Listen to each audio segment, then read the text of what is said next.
জনাব তারেক রহমান সাহেবের ৩১ দফার বার্তা পৌঁছে দেওয়ার জন্যে গণসংযোগ করছি। বিএনপির ভারপ্রাপ্ত চেয়ারম্যান তারেক রহমানের রাষ্ট্র সংস্কারের ৩১ দফা কর্মসূচি বাস্তবায়নের লক্ষ্যে ঝালকাঠির রাজাপুরে লিফলেট বিতরণ ও ধানের শীষের পক্ষে গণসংযোগ করেছেন বাংলাদেশ সংবিধান সংস্কার কমিশনের সদস্য ও ঝালকাঠি ১ রাজাপুর কাঠালিয়া আসনের বিএনপির মনোনয়ন প্রত্যাশী ব্যারিস্টার মঈন ফিরোজী। মঙ্গলবার দুপুরে রাজাপুর উপজেলার গালুয়া ইউনিয়নের বিভিন্ন দোকানদার সহ সাধারণ মানুষের হাতে লিফলেট তুলে দেন এবং আগামী জাতীয় সংসদ নির্বাচনে ধানের শীষে ভোট প্রার্থনা করেন। লিফলেট বিতরণকালে রাজাপুর উপজেলা বিএনপির সদস্য ও গালুয়া ইউনিয়ন বিএনপির সাধারণ সম্পাদক আবুল হাসান চান মিয়া, উপজেলা কৃষক দলের সভাপতি গোলাম ফারুক মোল্লা, রাজাপুর সদর ইউনিয়ন বিএনপির সভাপতি মতিউর রহমান টুকু মৃধা, গালুয়া ইউনিয়নের কৃষক দলের সভাপতি কাজী হেমায়েত, সাধারণ সম্পাদক মোহাম্মদ জাহাঙ্গীর, গালুয়া ইউনিয়ন যুব দলের সভাপতি ইমাম হোসেন সেন্টু, মঠবাড়ি ইউনিয়ন যুব দলের সভাপতি হায়দার শিকদার সহ ছাত্রদল, যুবদল, স্বেচ্ছাসেবক দল, কৃষক দল ও বিএনপির নেতাকর্মীরা তার সঙ্গে উপস্থিত ছিলেন। এ সময় স্থানীয় ব্যবসায়ী, কৃষক, তরুণ, যুবক সহ বিভিন্ন শ্রেণী পেশার মানুষ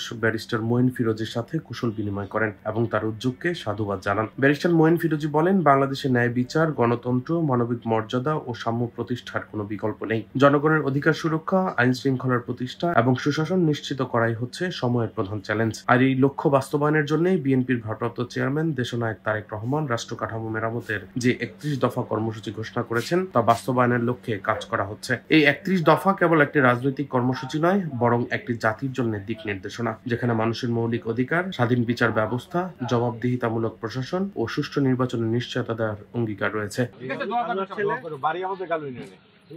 ডেস্ক রিপোর্ট, দৈনিক ডেস্টিনি।